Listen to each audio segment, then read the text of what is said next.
നമസ്കാരം പ്രിയ പ്രേക്ഷകർക്ക് ഗൾഫ് ഫോക്കസിലേക്ക് സ്വാഗതം. ഞാൻ സുഹൈൽ മുഹമ്മദ്. വാർത്തകൾ വിശദമായി പരിശോധിക്കാം. റിയാദിലെ ജയിലിൽ കഴിയുന്ന കോഴിക്കോട് സ്വദേശി അബ്ദുൾ റഹീമിന്റെ മോചനം നീളുന്നു. കേസ് പരിഗണിക്കുന്നത് തുടർച്ച 7ാം തവണയും റിയാദിലെ കോടതി മാറ്റിവെച്ചു. ഈ മാസം 13-നാകും ഇനി കേസ് പരിഗണിക്കുക. റിയാദ് കോടതി ഓരോ തവണ കേസ് പരിഗണിക്കുമ്പോഴും കുടുംബം പ്രതീക്ഷയിലായിരുന്നു. 18 വർഷത്തിലധികം നീണ്ട കാത്തിരിപ്പിനൊടുവിൽ മകൻ നാട്ടിലെത്തുമെന്ന പ്രതീക്ഷ. പക്ഷേ ഇത്തവണയും നിരാശ. കേസ് തുടർച്ചയായ 7ാം തവണയും മാറ്റിവെച്ചു.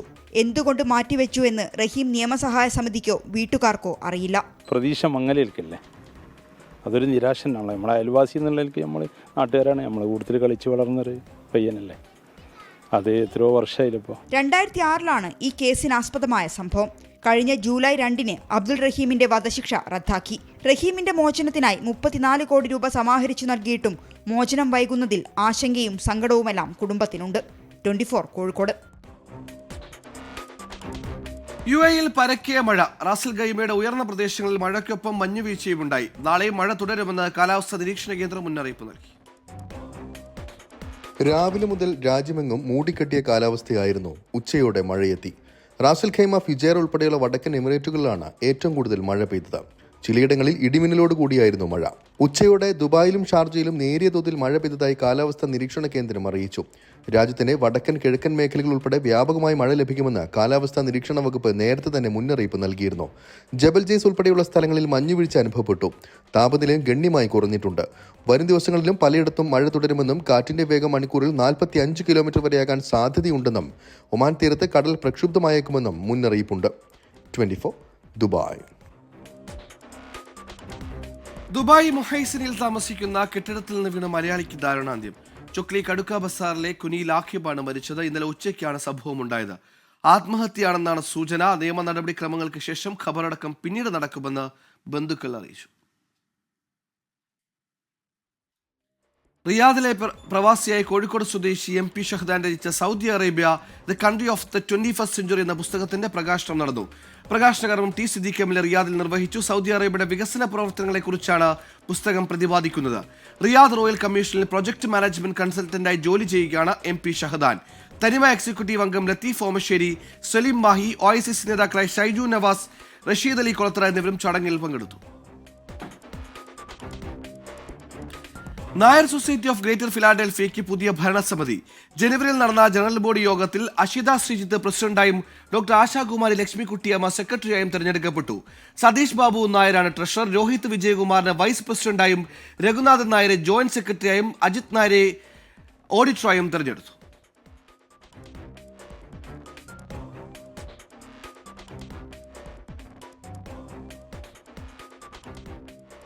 ആലുവ കീഴ്മാട് പഞ്ചായത്തിൽ കോൺക്രീറ്റ് തട്ട് പൊളിഞ്ഞു വീണ അപകടം. 10 പേർക്ക് പരിക്കേറ്റു. അൻവർ സാദത്ത് MLA സ്ഥലത്തെത്തി. അമൽ സുരേന്ദ്രൻ കൊച്ചിൻ ചെയ്തു. അമൽ, അപകടം പറ്റിയവരുടെ ആരോഗ്യനില ഇപ്പോൾ എങ്ങനെയുണ്ട്? ആലുവ ഇടത്തല വ്യവസായ മേഖലയിലാണ് അപകടമുണ്ടായിരിക്കുന്നത്. രാത്രി 7:30 കൂടി നടന്ന അപകടത്തിന്റെ ശബ്ദം കേട്ട് നാട്ടുകാരടക്കമുള്ളവർ ഈ സംഭവ സ്ഥലത്ത് എത്തുകയും സംഭവത്തിൽ പെട്ടുകിടക്കുന്ന അല്ലെങ്കിൽ അപകടത്തിൽ പെട്ടുകിടക്കുകയായിരുന്ന അന്യസംസ്ഥാന തൊഴിലാളികൾ അടക്കം ഒരു മലയാളി അടക്കം 10 പേരെ ഈ ഒരു അപകടത്തിൽ നിന്ന് രക്ഷാപ്രവർത്തനത്തിന്റെ ഭാഗമായി രക്ഷിക്കുന്ന സാഹചര്യമാണ് ഉണ്ടായത്. നാട്ടുകാരുടെ വിവരം ലഭിച്ചതിനെ തുടർന്ന് തന്നെ പോലീസും ഫയർഫോഴ്സും ഉടൻ തന്നെ സ്ഥലത്തെത്തി. ഫയർഫോഴ്സിന്റെയും പോലീസിന്റെയും നാട്ടുകാരുടെയും സംയുക്തമായിട്ടുള്ള പരിശ്രമങ്ങളെ തുടർന്നാണ് അപകടത്തിന്റെ തോത് കുറയ്ക്കാനായത്. ഏതായാലും അപകടത്തിൽപ്പെട്ട് ആരുടെയും നില ഗുരുതരമല്ല എന്നാണ് നമുക്ക് അറിയാൻ സാധിക്കുന്നത്. ഒരാളുടെ കാലിന് മാത്രം സാരമായ പരിക്കുണ്ട്. ഏതായാലും 5 പേരെ കാഷ്വാലിറ്റിയിലും ബാക്കിയുള്ളവരെ സാധാരണ നിലയിലുമുള്ള ചികിത്സയിലുമാണ് ആശുപത്രിയിൽ പ്രവേശിപ്പിച്ചിരിക്കുന്നത്. ഏതായാലും ഇവരുടെ നില ഒട്ടും ആശങ്കപ്പെടേണ്ടതില്ല എന്നാണ് പോലീസ് അറിയിക്കുന്നത്. ഈ സംഭവം നടക്കുന്നത് ഇടത്തല വ്യവസായ മേഖലയിലാണ്. ഈ വ്യവസായ മേഖലയിൽ കൺസ്ട്രക്ഷൻ വർക്ക് നടന്നുകൊണ്ടിരിക്കുമ്പോൾ ഇവിടെ ഉണ്ടാക്കി വെച്ചിരിക്കുന്ന സ്ട്രക്ചർ, കൺസ്ട്രക്ഷൻ നടത്തുവാൻ വേണ്ടി ഉണ്ടാക്കി വെച്ചിരിക്കുന്ന സ്ട്രക്ചറിന്റെ ഭാഗമായിട്ട് അതിന്റെ മുകളിൽ കയറി നിന്ന് കോൺക്രീറ്റ് വർക്കുകൾ ചെയ്യുകയായിരുന്നു തൊഴിലാളികൾ. അതിനിടയിലാണ് അപകടം ഉണ്ടാകുന്നതും ഒരു വശം ഇടിഞ്ഞ് താഴേക്ക് പോരുകയും ചെയ്യുന്നത്. ഇതേ തുടർന്ന് 4 തൊഴിലാളികൾ സ്ലാബിനടിയിൽപ്പെട്ടിരുന്നു. ഇവരെ പിന്നീട് പോലീസും ഫയർഫോഴ്സും എത്തി ഊർജിതമായിട്ടുള്ള ശ്രമത്തിന് ഒടുവമാണ് ഇവരെ സ്ലാബിൽ നിന്ന് രക്ഷപ്പെടുത്തിയത്. ഏതായാലും നാട്ടുകാരുടെ ഭാഗത്ത് നിന്ന് പലതരത്തിലുള്ള ആരോപണങ്ങളും ഉന്നയിക്കുന്നുണ്ട്. അശാസ്ത്രീയമായിട്ടാണ് ഈ ഒരു കെട്ടിടത്തിന്റെ നിർമ്മാണം നടന്നത്, അതിന്റെ ഭാഗമായാണ് അപകടമുണ്ടായതെന്നാണ് നാട്ടുകാർ പറയുന്നത്. ഏതായാലും ജനപ്രതിനിധികൾ ഇവിടെ എത്തിയിരുന്നു. ഈ ഒരു സംഭവത്തിൽ വിശദമായിട്ടുള്ള അന്വേഷണം നടക്കുമെന്ന് ജനപ്രതിനിധികൾ അറിയിച്ചിട്ടുണ്ട്. എന്തായാലും കൂടുതൽ വിവരങ്ങൾ വരും ദിവസങ്ങളിൽ അന്വേഷണങ്ങൾ നടക്കുമോ എന്ന് അറിയാൻ സാധിക്കുന്നതാണ്. ആദിവാസി വകുപ്പിന്റെ ചുമതലയിൽ ഉന്നത കുലജാതർ വന്നാൽ ആ വിഭാഗത്തിൽ ഉന്നമനമുണ്ടാകുമെന്ന് കേന്ദ്രമന്ത്രി സുരേഷ് ഗോപി. ഗോത്രവർഗ വിഭാഗത്തിന്റെ മന്ത്രിയാകാൻ താൻ ആഗ്രഹിക്കുന്നുവെന്നും പരാമർശം. വിവാദമായതോടെ പ്രസ്താവന പിൻവലിച്ചു. പ്രസ്താവനയ്ക്കെതിരെ രൂക്ഷ വിമർശനമാണ് ഉയർന്നത്. ഒരു ട്രൈബൽ ക്യാബിനറ്റ് മന്ത്രി ഒരിക്കലും ട്രൈബൽ അല്ലാത്തയാളാവുകയില്ല. ഒരു ഉന്നത കുലജാതൻ അവരുടെ ഉന്നമനത്തിന് വേണ്ടി ട്രൈബൽ മന്ത്രിയാവണം. ഒരു ട്രൈബൽ മന്ത്രിയാവാൻ ഒരാളുണ്ടെങ്കിൽ അദ്ദേഹത്തെ മുന്നോക്ക ജാതികളുടെയൊക്കെ ഉന്നമനത്തിന് വേണ്ടിയുള്ള മന്ത്രിയാക്കണം. ഉന്നത കുലജാതർ ആദിവാസി വിഭാഗത്തിന്റെ വകുപ്പ് ചുമതലയിൽ വരണം. ഇതുപോലെ തിരിച്ചും വേണം. എന്നാൽ മാത്രമേ ആ മേഖലകൾക്ക് ഉന്നമനമുണ്ടാകൂവെന്നായിരുന്നു സുരേഷ് ഗോപിയുടെ പരാമർശം. വിവാദമായതോടെ പഴി മാധ്യമങ്ങൾക്ക്. വാക്കുകൾ വളച്ചൊടിച്ചു. പറഞ്ഞത് ഇഷ്ടപ്പെട്ടില്ലെങ്കിൽ പ്രസ്താവന പിൻവലിക്കുന്നുവെന്നും സുരേഷ് ഗോപി. ഈ ഒരു ചട്ടക്കൂടിനകത്തുനിന്ന് പുറത്തു വരണമെന്ന് പറഞ്ഞത് എടുത്തിട്ടിപ്പോ പെരുമാറിക്കൊണ്ടിരിക്കുക. അവരുടെ ഉദ്ദേശം ഈ ബഡ്ജറ്റിന്റെ നന്മ കെടുത്തിക്കളയാൻ, അത്രയേ ഉള്ളൂ. ഇനി അത് ഇഷ്ടപ്പെട്ടില്ല, അതും ശരിയല്ല, ഈ വിശദീകരണവും ശരിയല്ലെങ്കിൽ ഞാൻ പിൻവലിക്കുന്നു, ഇങ്ങനെ തന്നെ തുടരും. പരാമർശം തരംതാണ സമീപനമെന്ന് NDA സഖ്യകക്ഷിയും JRP നേതാവുമായ CK ജാനു. അത്തരമൊരു സംഭാഷണം നടത്തിയതുപോലെ ഒരു തരംതാണ രീതിയിലുള്ള ഒരു സമീപനമായിപ്പോയി എന്നുള്ളതാണ് എനിക്ക് അതിനകത്ത് ശരിക്കും പറയാനുള്ളത്. സുരേഷ് ഗോപിയുടേത് നിലവാരമില്ലാത്ത പ്രസ്താവനയെന്ന് മന്ത്രി OR കേളു. ഇത് മാത്രമല്ല, കുറെ കാലമായിട്ട് അദ്ദേഹം ഈ നിലവാരമില്ലാത്ത പ്രസ്താവന തന്നെയല്ലേ നടത്തിക്കൊണ്ടിരിക്കുന്നത്. അതാണ് ഞാൻ പറഞ്ഞത്. ഇതിനോടൊന്നും വിവരമുള്ള ആൾക്കാർ പ്രതികരിക്കില്ല. കേന്ദ്രമന്ത്രി ചാതുർവർണ്ണയത്തിന്റെ കുഴലൂത്തുകാരനെന്ന CPI സംസ്ഥാന സെക്രട്ടറി ബിനോയ് വിശ്വം. സുരേഷ് ഗോപിയുടെ ഈ വാക്കുകൾ യാദൃച്ഛികമല്ല, അത് ഒറ്റപ്പെട്ട ഒന്നല്ല. ഇതാണ് BJP ചാതുർവർണ്ണയത്തിന്റെ കാവൽക്കാരാണ്. രാജ്യത്തിന്റെ വികാരം മനസ്സിലാക്കാതെയുള്ള പ്രതികരണം അപമാനകരമെന്നായിരുന്നു മുസ്ലിം ലീഗ് നേതാവ് PMA സലാം പ്രതികരിച്ചത്. എല്ലാവരുടെയും നല്ലതിനു വേണ്ടി മാത്രമാണ് പറഞ്ഞതെന്നായിരുന്നു പ്രസ്താവന പിൻവലിക്കുമ്പോഴും സുരേഷ് ഗോപിയുടെ വിശദീകരണം. 24 ഡൽഹി. പാലക്കാട് എലപ്പുള്ളിയിൽ വൻകിട മദ്യനിർമ്മാണശാലയ്ക്ക് അനുമതി നൽകിയ സർക്കാർ തീരുമാനത്തിനെതിരെ നിലപാട് ഘടിപ്പിച്ച RJD. LDF നയമാണ് മന്ത്രിസഭ നടപ്പാക്കേണ്ടതെന്ന് സെക്രട്ടറി ജനറൽ വർഗീസ് ജോർജ്. മുന്നണി യോഗം തീരുമാനമെടുക്കും വരെ നടപടികൾ നിർത്തിവെക്കണമെന്നും വർഗീസ് ജോർജ് ആവശ്യപ്പെട്ടു. പ്രതിപക്ഷ എതിർപ്പുകളെ മറികടന്ന് പദ്ധതിയുമായി സർക്കാർ മുന്നോട്ടു പോകുമ്പോഴാണ് മുന്നണിക്കുള്ളിൽ നിന്നു തന്നെ ശബ്ദമുയരുന്നത്. ഇന്ന് ചേർന്ന സംസ്ഥാന നേതൃയോഗത്തിൽ മദ്യനിർമ്മാണശാലയ്ക്കെതിരെ വ്യാപക വിമർശനമാണ് ഉയർന്നത്. മുന്നണിയിൽ ചർച്ച ചെയ്യുന്നതുവരെ ബ്രൂവറി പദ്ധതി നിർത്തിവെക്കണം. മുന്നണിയുടെ നയങ്ങളാണ് മന്ത്രിസഭ നടപ്പിലാക്കേണ്ടതെന്നും മന്ത്രിസഭയുടെ നയങ്ങൾ LDF അംഗീകരിക്കുകയല്ല വേണ്ടതെന്നുമായിരുന്നു സെക്രട്ടറി ജനറൽ വർഗീസ് ജോർജിന്റെ പ്രതികരണം. ഏതൊരു പോളിസി കൊണ്ടുവരുമ്പോഴും ഭരണമുന്നണിയുടെ ഏകോപന സമിതിയിൽ അത് ചർച്ച ചെയ്യണം. എന്നാൽ ഈ എക്സൈസ് പോളിസി LDFിൽ ചർച്ച ചെയ്തിട്ടില്ല. LDF യോഗത്തിൽ ഇത് സമഗ്രമായി ചർച്ച ചെയ്ത് തീരുമാനിക്കുന്നതുവരെ എലപ്പുള്ളിയിലെ ഈ ബ്രൂവറി പ്രൊജക്റ്റുമായിട്ടുള്ള പ്രവർത്തനങ്ങളുമായി മുന്നോട്ട് കൊണ്ടുപോകുന്നത് നിർത്തിവെക്കണം. 2, എത്രയും പെട്ടെന്ന് LDF യോഗം വിളിച്ചു കൂട്ടണം. പദ്ധതിയെ മുന്നണിക്കുള്ളിൽ നിന്ന് തന്നെ എതിർക്കാനാണ് RJD സംസ്ഥാന സമിതിയുടെ തീരുമാനം. പാർട്ടിയുടെ ആവശ്യം സർക്കാർ അംഗീകരിച്ചില്ലെങ്കിൽ എലപ്പുള്ളിയിൽ പരസ്യ പ്രതിഷേധത്തിന് ഇറങ്ങാനാണ് തീരുമാനം. അതേസമയം മുന്നണിയിൽ നിന്ന് എതിർപ്പുകൾ ഉയരുമ്പോഴും പദ്ധതിയുമായി മുന്നോട്ടു പോകാനാണ് CPIM തീരുമാനം. വിമർശനങ്ങൾ ഒറ്റപ്പെട്ടതെന്ന നിലപാടാണ് പാർട്ടിക്ക്. 24 തിരുവനന്തപുരം. ISROയുടെ NVS-2 ദൗത്യത്തിൽ പ്രതിസന്ധി. ഉപഗ്രഹത്തിന്റെ ഭ്രമണപഥം ഉയർത്താനായില്ല. ഉപഗ്രഹത്തിന്റെ വാൽവുകൾ തകരാർ കണ്ടെത്തി. നിലവിൽ ഉപഗ്രഹത്തെ നിയന്ത്രിക്കാൻ ISROയ്ക്ക് കഴിയുന്നുണ്ട്. ഇപ്പോഴുള്ള ഭ്രമണപഥത്തിൽ വെച്ച് ഉപഗ്രഹത്തെ പരമാവധി ഉപയോഗപ്പെടുത്താനാണ് നീക്കം. അമേരിക്കയുടെ GPS ഉള്ള ഇന്ത്യൻ ബദലായ നാവികിന് വേണ്ടിയുള്ള ഉപഗ്രഹമാണ്. ശ്രീഹരിക്കോട്ടയിൽ നിന്നുള്ള 100ാം വിക്ഷേപണമായിരുന്നു NVS-2. വഖഫ് നിയമ ഭേദഗതി ബില്ലുമായി ബന്ധപ്പെട്ട് സംയുക്ത പാർലമെന്ററി സമിതിയുടെ റിപ്പോർട്ട് നാളെ ലോക്സഭയിൽ. സമിതി അധ്യക്ഷൻ ജഗദംബിക പാൽ റിപ്പോർട്ട് അവതരിപ്പിക്കും. കേന്ദ്ര ബജറ്റിൽ കേരളത്തെ അവഗണിച്ചതിനെതിരെ MP-മാർ നാളെ പ്രതിഷേധിക്കും. BJP MP സഞ്ജയ് ജയ്സ്വാളും JPC അധ്യക്ഷൻ ജഗദാംബിക പാലും ചേർന്നാകും റിപ്പോർട്ട് അവതരിപ്പിക്കുക. പാർലമെന്ററി സംയുക്ത സമിതിയുടെ രേഖകളും മേശപ്പുറത്ത് വയ്ക്കും. റിപ്പോർട്ട് കഴിഞ്ഞ ദിവസം സ്പീക്കർ ഓം ബിർളയ്ക്ക് കൈമാറിയിരുന്നു. തങ്ങൾ മുന്നോട്ട് വെച്ച നിർദ്ദേശങ്ങൾ പരിഗണിക്കാതെയാണ് റിപ്പോർട്ട് അംഗീകരിച്ചതെന്നാണ് പ്രതിപക്ഷ ആരോപണം. കേന്ദ്ര ബജറ്റിൽ കേരളത്തെ അവഗണിച്ചതിനെതിരെയും നാളെ പാർലമെന്റിൽ എംപിമാരുടെ പ്രതിഷേധമുണ്ടാകും. കേരളത്തിൽ നിന്നുള്ള ഇടത് കോൺഗ്രസ് അംഗങ്ങൾ സംയുക്തമായാകും പ്രതിഷേധിക്കുക. പ്രിയങ്ക ഗാന്ധിയും പ്രതിഷേധത്തിൽ പങ്കെടുക്കുമെന്നാണ് സൂചന. പാർലമെന്റ് സമ്മേളിക്കുന്നതിന് മുൻപായി ഗാന്ധി പ്രതിമയ്ക്ക് മുന്നിൽ പ്രതിഷേധിക്കാനും സഭ സമ്മേളിക്കുമ്പോൾ ഇരു സഭകളിലും വിഷയമുയർത്താനുമാണ് തീരുമാനം.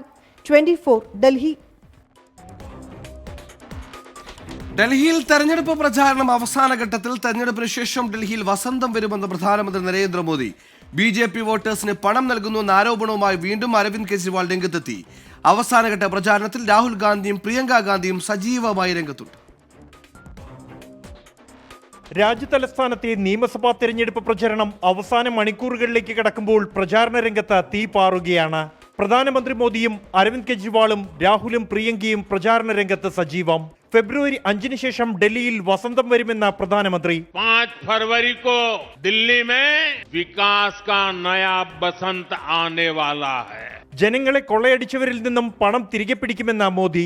ബജറ്റ് പ്രഖ്യാപനങ്ങളും പ്രധാനമന്ത്രി പ്രചാരണ വിഷയമാക്കി. വോട്ടർമാർക്ക് BJP 3000 രൂപ വാഗ്ദാനം ചെയ്തെന്ന ആരോപണവുമായി അരവിന്ദ് കെജ്രിവാൾ. इनकी पार्टी वाले घर 1000 रुपए ले लो, चुनाव आयोग आपके घर आके वोट डलवा देगा. वो लोग कह रहे हैं आप वोट घर पर डाल देना और बदले में उंगली पे स्याही लगवा लेना, इंक लगवा लेना. നാളെ പരസ്യ പ്രചാരണം അവസാനിക്കാനിരിക്കെ കോൺഗ്രസ് സ്ഥാനാർത്ഥികൾക്കായി പ്രചാരണ രംഗത്ത് സജീവമായ രാഹുൽ ഗാന്ധിയും പ്രിയങ്ക ഗാന്ധിയും ആം ആദ്മി പാർട്ടിയെയും BJPയെയും ഒരുപോലെ കടന്നാക്രമിക്കുകയാണ്. 24 ഡൽഹി. കണ്ണൂരിലെ പാർട്ടി കേന്ദ്രങ്ങളിൽ വോട്ട് ചോർച്ചയെന്നും BJP വളർച്ച ശക്തിപ്പെടുന്നതായും CPIM കണ്ണൂർ ജില്ലാ സമ്മേളനത്തിൽ അവതരിപ്പിച്ച പ്രവർത്തന റിപ്പോർട്ട്. മുൻ ജില്ലാ പഞ്ചായത്ത് പ്രസിഡന്റ് PP ദിവ്യ അനുകൂലിച്ചും എതിർത്തും ചർച്ചയിൽ പങ്കെടുത്ത പ്രതിനിധികൾ നിലപാടെടുത്തു.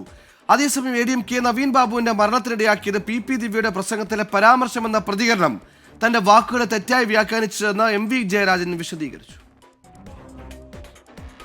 കണ്ണൂരിലെ പാർട്ടി കേന്ദ്രങ്ങളിൽ ഇതുവരെ ഇല്ലാത്ത വോട്ട് ചോർച്ചയെന്ന് ജില്ലാ സമ്മേളനത്തിൽ അവതരിപ്പിച്ച പ്രവർത്തന റിപ്പോർട്ട് പറയുന്നു. വിവിധയിടങ്ങളിൽ BJP സാന്നിധ്യം ശക്തിപ്പെട്ടുവെന്നും റിപ്പോർട്ടിൽ പരാമർശം. ADM നവീൻ ബാബുവിന്റെ യാത്രയപ്പ് യോഗത്തിലെ ദിവ്യയുടെ പരാമർശങ്ങളെ റിപ്പോർട്ട് കുറ്റപ്പെടുത്തുന്നു. ദിവ്യയെ അനുകൂലിച്ചും വിമർശിച്ചും പൊതുചർച്ചയിൽ പങ്കെടുത്ത പ്രതിനിധികൾ നിലപാടെടുത്തു. വിവാദങ്ങൾ പാർട്ടിക്ക് തിരിച്ചടിയായി. ദിവ്യയുടേത് അപക്വമായ പെരുമാറ്റമെന്നും വിമർശനം. ദിവ്യ സ്വയം അധികാര കേന്ദ്രമായി മാറാൻ ശ്രമിച്ചുവെന്നും പ്രതിനിധികൾ കുറ്റപ്പെടുത്തി. ദിവ്യക്കെതിരായ നടപടി മാധ്യമ വിചാരണയ്ക്ക് വഴങ്ങിയെന്ന തോന്നലുണ്ടാക്കിയെന്ന് പാർട്ടിക്കെതിരെയും വിമർശനം. അതേസമയം ADM നവീൻ ബാബുവിന്റെ മരണത്തിനിടയാക്കിയത് ദിവ്യ നടത്തിയ പ്രസംഗത്തിലെ പരാമർശമാണെന്നത് സത്യമെന്ന് MV ജയരാജൻ. ADMന്റെ മരണത്തിന് ഇടയാക്കിയത് ദിവ്യ നടത്തിയ പ്രസംഗത്തിലെ അവസാനത്തെ പരാമർശമാണ് എന്നത് സത്യമാണ്. അതുകൊണ്ടാണ് ഞങ്ങൾ പറഞ്ഞത് അത് തെറ്റാണ്. ആ കാഴ്ചപ്പാടാണ് അന്നും ഇന്നും ഞങ്ങൾക്കുള്ളത്.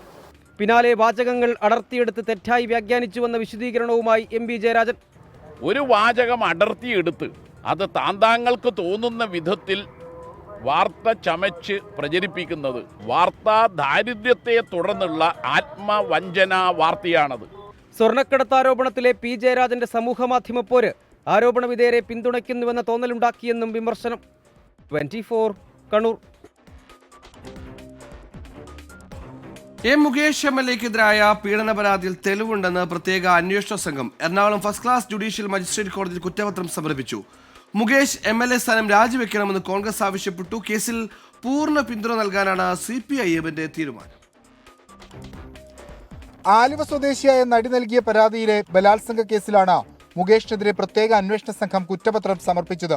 മരട് പോലീസ് രജിസ്റ്റർ ചെയ്ത കേസിലാണ് നടപടി. MLAക്കെതിരെ ഡിജിറ്റൽ തെളിവുകളും സാഹചര്യ തെളിവുകളും ഉണ്ടെന്ന് കുറ്റപത്രത്തിൽ പറയുന്നു. ധാർമ്മികത ഏറ്റെടുത്ത മുകേഷ് MLA സ്ഥാനം രാജിവെക്കണമെന്ന പരാതിക്കാരി. ജനങ്ങൾക്ക് നല്ലത്, ജനങ്ങൾക്ക് സുരക്ഷിത കൊടുക്കുന്ന ഒരാളെയാണ് നമുക്ക് വേണ്ടത്. അപ്പം ഇത്രയും ഒരു കുറ്റമൊക്കെ ചെയ്ത് അത് ഇദ്ദേഹത്തെ ഞാൻ മാത്രമല്ല വേറെ പലരും കംപ്ലൈൻറ്റ് ചെയ്തിട്ടുണ്ട്. പലർക്കും പേടിയാണ്, കാരണം അവർക്ക് കുടുംബമുള്ളവരാണ്. അപ്പോൾ ഇങ്ങനെ ഒരാളെ നമുക്ക് ആവശ്യമുണ്ടോ എന്ന് ജനങ്ങളാണ് മുകേഷിനുള്ള പിന്തുണ തുടരാനാണ് CPIMന്റെ തീരുമാനം.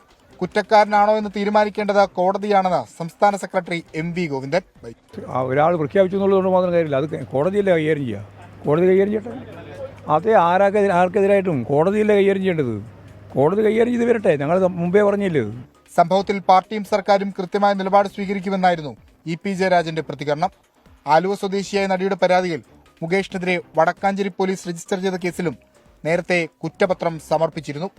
വിഷ്ണു സുരേഷ്, 24, കൊച്ചി.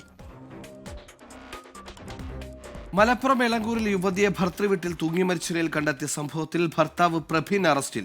പ്രതിക്കെതിരെ ആത്മഹത്യാ പ്രേരണ, സ്ത്രീധന പീഡനമടക്കമുള്ള കുറ്റങ്ങൾ ചുമത്തി. സൗന്ദര്യം കുറവാണെന്ന് ആരോപിച്ച് വിഷ്ണുജിയെ ഭർത്താവ് ഉപദ്രവിച്ചിരുന്നതായി കുടുംബം ആരോപിച്ചു. കഴിഞ്ഞ വ്യാഴാഴ്ചയാണ് പൂക്കോട്ടുംപാടം സ്വദേശി വിഷ്ണുജിയെ ഭർത്താവ് പ്രഭിന്റെ എളങ്കൂരിലെ വീട്ടിൽ തൂങ്ങി മരിച്ച നിലയിൽ കണ്ടെത്തിയത്. പിന്നാലെ യുവതിയുടെ കുടുംബം ആരോപണവുമായി രംഗത്തെത്തി. സൗന്ദര്യം കുറവെന്ന് പറഞ്ഞ് പ്രഭിൻ ബൈക്കിൽ പോലും കയറ്റിയിരുന്നില്ല. സ്ത്രീധനം നൽകിയത് കുറവെന്ന് പറഞ്ഞ് ഉപദ്രവിച്ചു. വിഷ്ണുജയ്ക്ക് ജോലിയില്ലാത്തതിനാൽ കടുത്ത മാനസിക സമ്മർദ്ദത്തിലാക്കി എന്നും പിതാവ് വാസുദേവൻ 24-നോട് പറഞ്ഞു. കല്യാണം കഴിഞ്ഞിട്ട് ഒരാഴ്ച കഴിഞ്ഞിട്ടുണ്ടാവും. മറ്റേ ചെറിയ ചെറിയ പീഡനങ്ങൾ. അവൾക്ക് സൗന്ദര്യമില്ല, പിന്നെ അതേമാതിരി അവൾ ആരോഗ്യമില്ല, പിന്നെ അവൾക്ക് ജോലിയില്ല. അതാണ് മെയിൻ പ്രശ്നം. വിഷ്ണുജ ആത്മഹത്യ ചെയ്യില്ലെന്നും കൊന്നു കെട്ടിത്തൂക്കിയതാണെന്നും കുടുംബം ആരോപിക്കുന്നു. ഫിസിക്കലി ആയിട്ടും ഭയങ്കര ടോർച്ചറിങ് ആയിരുന്നു. പിന്നെ അവൾ നല്ല ബോൾഡായിട്ടുള്ള കുട്ടിയാണ്. ഭംഗി കുറവാണ്, പിന്നെ സ്വർണത്തിൻ്റെ കുറവാണ്, അങ്ങനെയൊക്കെ. പിന്നെ ഇത് ഇല്ല, ജോലി ഇല്ല എന്ന് പറഞ്ഞ് നിരന്തരം 10-25 വയസ്സേ ആയിട്ടുള്ളൂ. അപ്പോഴത്തേക്കും ജോലി ഇല്ല എന്നൊക്കെ പറഞ്ഞ് അങ്ങനെ ഭയങ്കരമായിട്ട് ബുദ്ധിമുട്ടിക്കുന്നു. 2023 മെയ് 14-നാണ് പ്രഭിനും വിഷ്ണുജയും തമ്മിലുള്ള വിവാഹം നടന്നത്. ഇന്ന് രാവിലെ വീട്ടിൽ നിന്ന് കസ്റ്റഡിയിലെടുത്ത പ്രഭിന്റെ അറസ്റ്റ് പോലീസ് രേഖപ്പെടുത്തി. പ്രതിയെ നാളെ കോടതിയിൽ ഹാജരാക്കും. 24 മലപ്പുറം. എറണാകുളം തൃപ്പൂണിത്തുറയിൽ റാഗിങ്ങിനെ തുടർന്ന് 15-കാരൻ ജീവനൊടുക്കിയ സംഭവത്തിൽ ഗുരുതര ആരോപണങ്ങളുമായി കുടുംബം. മരണകാരണം 3 സംഘങ്ങളാണെന്നും വൈസ് പ്രിൻസിപ്പലിനെതിരെ കേസെടുക്കണമെന്നും കുടുംബം ആവശ്യപ്പെട്ടു. കുട്ടിയുടെ അമ്മ അന്വേഷണ സംഘത്തിന് മുന്നിൽ നേരിട്ടെത്തി മൊഴി നൽകി. സമൂഹമാധ്യമത്തിലൂടെ മകൻ മിഹിറിന്റെ ആത്മഹത്യ പ്രതീകവൽക്കരിച്ചതിനെതിരെയാണ് അമ്മ രംഗത്തെത്തിയത്. പ്രചരിക്കുന്നത് എന്തുതരം പരിഹാസ വീഡിയോ ആണെന്ന് അമ്മ ചോദിക്കുന്നു. കുട്ടികൾക്ക് എങ്ങനെ ഇത്ര ക്രൂരന്മാരാകാൻ സാധിക്കുന്നുവെന്നും ഇവർക്കിടയിൽ ജീവിക്കേണ്ട എന്ന എന്റെ മകന്റെ തീരുമാനം സ്വാഭാവികമെന്നും അമ്മ. മകന്റെ നീതിക്കായി ഏതറ്റം വരെയും പോരാട്ടം തുടരുമെന്നും മിഹിറിന്റെ മാതാവ് റജിന വ്യക്തമാക്കി. വീഡിയോ നിർമ്മിച്ചവർക്കെതിരെ നിയമ നടപടിക്കൊരുങ്ങുകയാണ് കുടുംബം. ഹിൽ പാലസ് പോലീസ് സ്റ്റേഷനിലെത്തി അന്വേഷണ സംഘത്തിന് മുന്നിൽ അമ്മ മൊഴി നൽകി. തിരുവാണിയൂർ ഗ്ലോബൽ പബ്ലിക് സ്കൂളിലും അധ്യാപകർക്കുമെതിരെ ഗുരുതര ആരോപണങ്ങളാണുള്ളത്. ആത്മഹത്യയ്ക്ക് കാരണക്കാർ 3 സംഘങ്ങളാണെന്നും വൈസ് പ്രിൻസിപ്പലിനെതിരെ കേസെടുക്കണമെന്നും കുടുംബം ആവശ്യപ്പെട്ടു. ആലുവ ഡിഇഒയുടെ നേതൃത്വത്തിൽ പൊതുവിദ്യാഭ്യാസ വകുപ്പിന്റെ അന്വേഷണം പുരോഗമിക്കുകയാണ്. പരീക്ഷ നടക്കുന്നതിനാൽ സ്കൂളിൽ നേരിട്ടെത്തി മൊഴി രേഖപ്പെടുത്താൻ പോലീസിനും പൊതുവിദ്യാഭ്യാസ വകുപ്പിനും കഴിഞ്ഞില്ല. 24 കൊച്ചി.